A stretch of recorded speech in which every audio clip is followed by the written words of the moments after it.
less than 2 months. What enforcement action did the TCEQ take?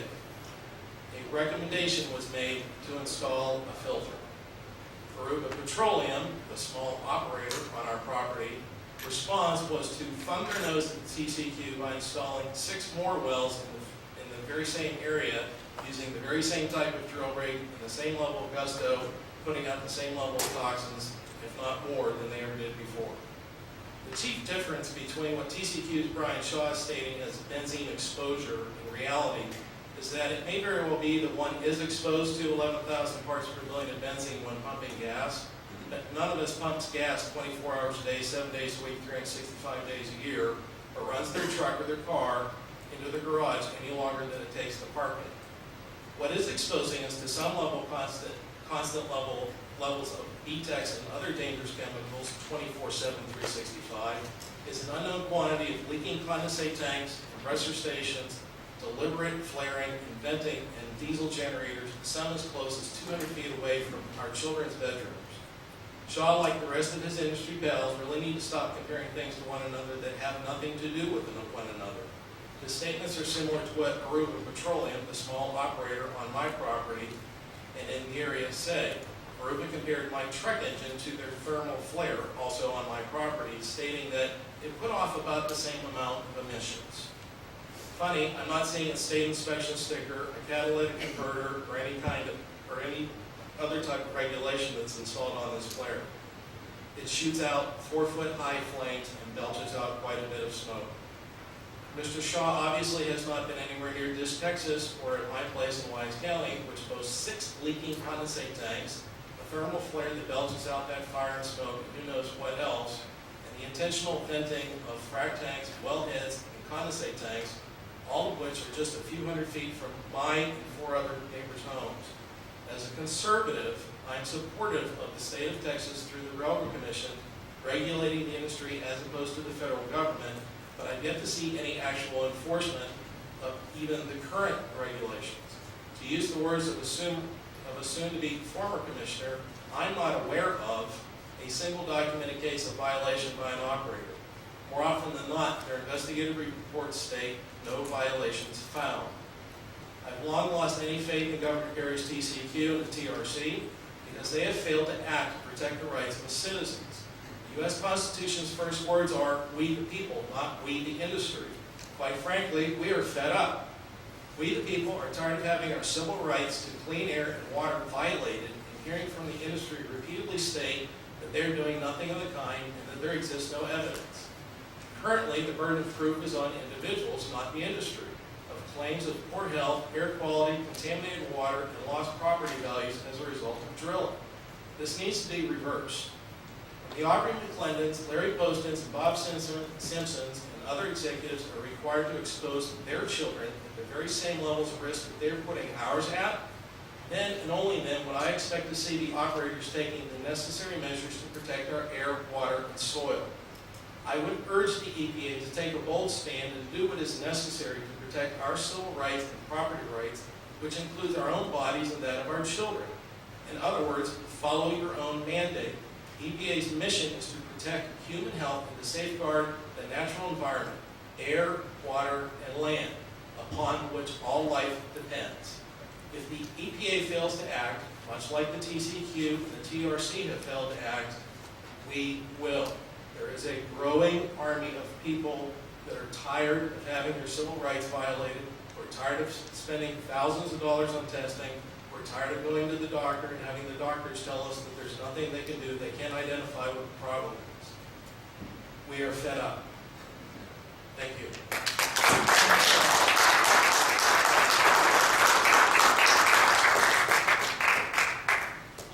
Thanks very much to both of you.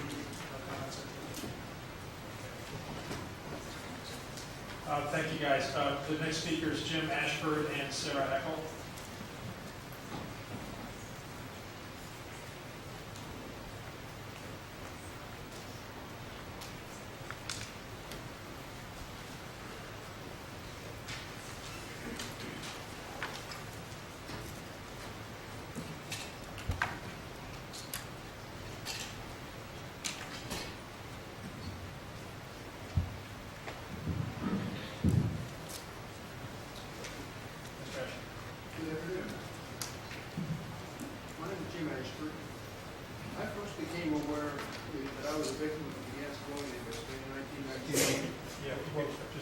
mic, pull it close, move the mic on it close.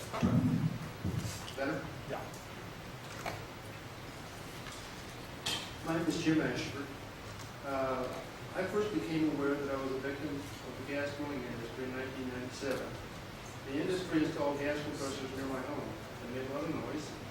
I contacted the city where I live, Fort Worth, and the compressor owner. They made excuses after excuses and said there wasn't anything more they could do. The truth is, they both could, and they just didn't. I became involved with gas drilling issues because I felt forced to protect my home. It's 2010 now.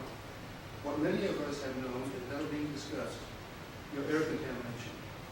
I had the air tested in my home in January, and the report showed benzene in excess of the long-term health concern levels. TCEQ and other politicians downplay the long-term health concern levels. They say don't be concerned because it is only a 1 day's measurement. What they don't say is that could be the lowest day. They also don't explain how the winds change and cancer stays in one location. So maybe that 24-hour average indicator is really 23 and a half hours of the wind carrying the contamination away from the canister, and only 30 minutes of a lethal dose is included in the test. To make it a little more clear, think about 23 and a half hours of fresh air to breathe, and then your head is held underwater for 30 minutes. The 24-hour average isn't really that bad, but you're still dead. TCEQ has, over the past year, misrepresented the truth about air quality in this area. They have covered up and withheld information the public is entitled, and they refuse to penalize the industry that is responsible. They have covered up important information for months about what was found that could impact our health. They are supposed to protect the citizens and taxpayers, but they aren't. What I see with TCEQ is an agency that is slow to do anything. They do not penalize wrongdoers.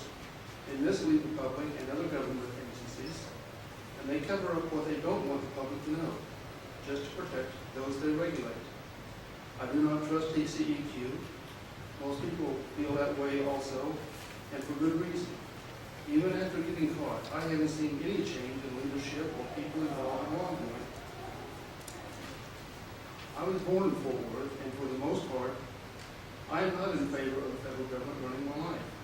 Sometimes we find ourselves in a position that we must ask for help. This is one of those times. Texas has a broken system. TCEQ has demonstrated how they are going to do things. It isn't right, and they aren't going to change. TCEQ needs to be removed from the equation. They are part of the problem and not part of the solution. I'm asking EPA to do what is needed to protect me and give me safe air. Thank you.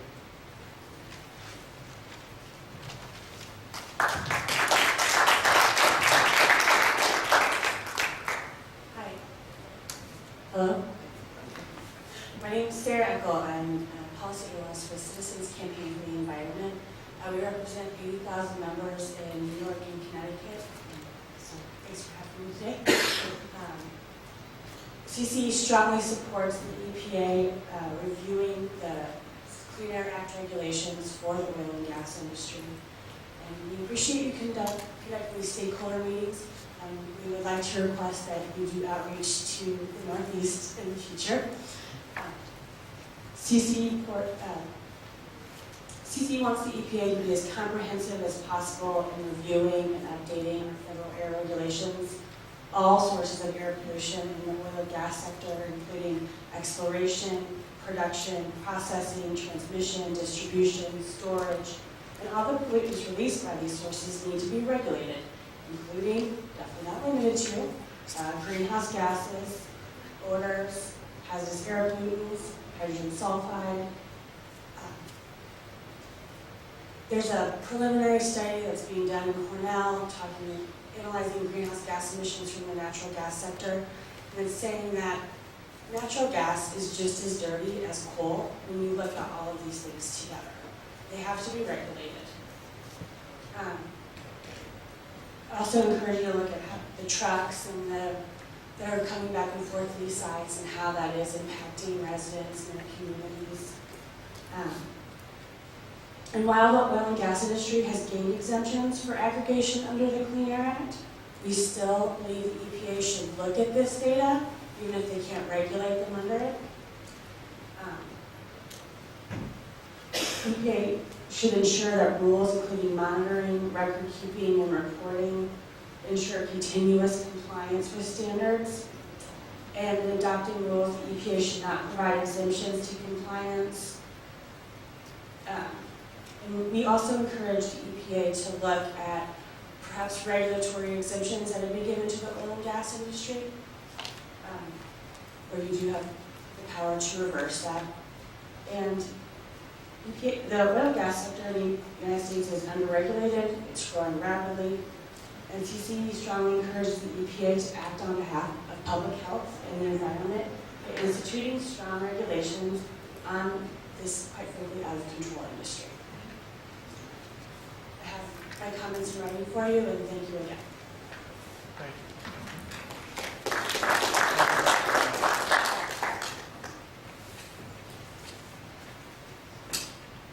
Appreciate you coming all the way from the Northeast.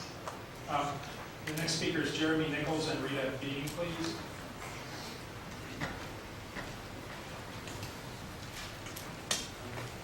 Angie, and I don't know if Tim is still here, but I saw both of you reading something, and if you'd like, we'd be happy to take those as written comments. Or did you? Oh, great, good. Yeah, I have a copy. Thanks. But if others have it, please turn it. Okay, yeah, if others have comments, written comments that you'd like to leave, please do. I said it maybe early in the day, but that would be very useful for us. Thanks.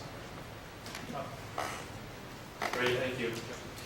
My name is Jeremy Nichols, and I am the Climate and Energy Program Director for Wild Earth Guardians, one of the groups that was involved with the lawsuit against the EPA that I think helped bring this meeting to be and bring this process to be. So we are a big reason why we're here today, but I think that the bigger reason why we're here is because of you all, because of our collective mounting concern over the impacts of oil and gas development to our health, our welfare, and more importantly, our clean air. And that really underscores the opportunity that we have here with these rule updates. And that's to ensure that probably some of the most cost-effective air emission controls of any other industrial sector are mobilized nationwide. Here in Texas, in the Rocky Mountain West, and the Northeast, and everywhere else in this country where people are more and more experiencing the ramifications of unchecked emissions from oil and gas development. Now, I know that there's a lot of information that's come out here that's hugely, hugely important, and I can't add much to the firsthand experiences that we have all heard here today, and that I hope the EPA will take back and use to craft a solid set of updated regulations. I would say, though, that I think that there's just a wealth of options here available to us to deal with this in a very responsible and sensible way. I would strongly urge the EPA to consider citing limitations potentially. Also, integration of low or no emitting technologies. Let's ensure that the best practices are used, not just the best add-on control technologies. Let's ensure that technologies like solar pumps or electrification are considered as we find ways to reduce emissions but at the same time enhance the bottom line of our oil and gas industry. I would also challenge industry to productively engage on this process. I know much is said about the impacts to industry, but it really is industry's innovation that has